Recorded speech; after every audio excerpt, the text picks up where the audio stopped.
नमस्कार दोस्तों, स्वागत है आपका हमारे चैनल स्ट्रेटेडेफ में। आज परिक्रमा में भारत और विश्व के प्रमुख रक्षा समाचारों के साथ हम फिर आपके सामने हैं। सबसे पहले भारत के रक्षा समाचारों से शुरू करते हैं। आज नई दिल्ली में रक्षा मंत्री राजनाथ सिंह ब्राजील के उपराष्ट्रपति गेराल्डो अल्कमिन से मुलाकात करने वाले हैं।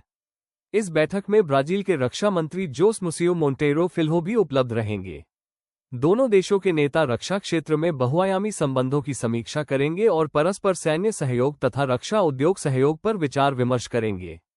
ये बैठक भारत और ब्राजील के रणनीतिक साझेदारी को मजबूत करने की दिशा में एक महत्वपूर्ण कदम है, विशेषकर तब जब दोनों देश अमेरिकी टैरिफ्स का सामना कर रहे हैं और द्विपक्षीय व्यापार को बढ़ावा देने की कोशिश में है। ब्राजील भारत का लैटिन अमेरिका में सबसे बड़ा व्यापारिक साझेदार है और इस बैठक से रक्षा उद्योग में नए अवसर खुल सकते हैं। अब बात करते हैं भारत की नौसेना में एक बड़े रणनीतिक बदलाव की। भारत ने फ्रेंच स्कॉर्पियन सबमरीन की 3 अतिरिक्त इकाइयों की योजना को रद्द कर दिया है, जिसकी कीमत लगभग 36,000 करोड़ रुपये थी।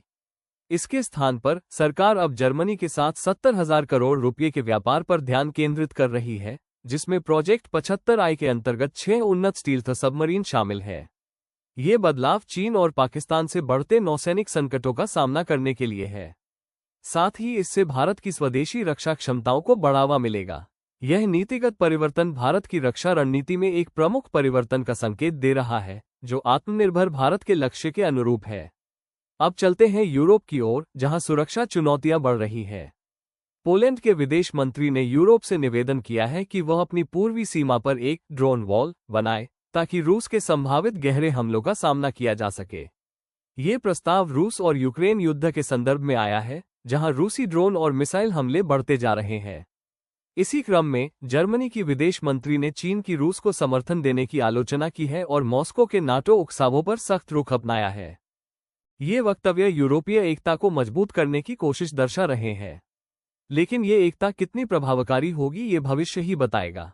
इसके अतिरिक्त एक समाचार यह भी आ रहा है कि एक प्रो रूसी हैकर्स ने जर्मनी के सार्वजनिक खरीद पोर्टल को लगभग 1 सप्ताह के लिए अक्षम कर दिया था, जिससे वहां के राज्य व्यवसाय इंटरफेस में व्यवधान उत्पन्न हुआ। ये साइबर हमला रूस की हाइब्रिड युद्ध रणनीति का हिस्सा लगता है। अंत में स्वीडन ने उत्तरी क्षेत्र में अपनी पहली आपातकालीन अनाज भंडार की घोषणा की है, ताकि संघर्ष की स्थिति में अलगाव के विरुद्ध रक्षा मजबूत की जा सके। ये कदम स्वीडन की रक्षा लचीलापन को बढ़ावा देता है। दोस्तों, ये थी आज की प्रमुख रक्षा खबरें, जो दिखाती हैं कि वैश्विक सुरक्षा परिदृश्य कितना गतिशील है। अगर आपको यह वीडियो पसंद आया तो लाइक, शेयर और सब्सक्राइब जरूर करें। अगले एपिसोड में मिलते हैं नए रक्षा समाचारों के साथ। धन्यवाद। जय हिंद।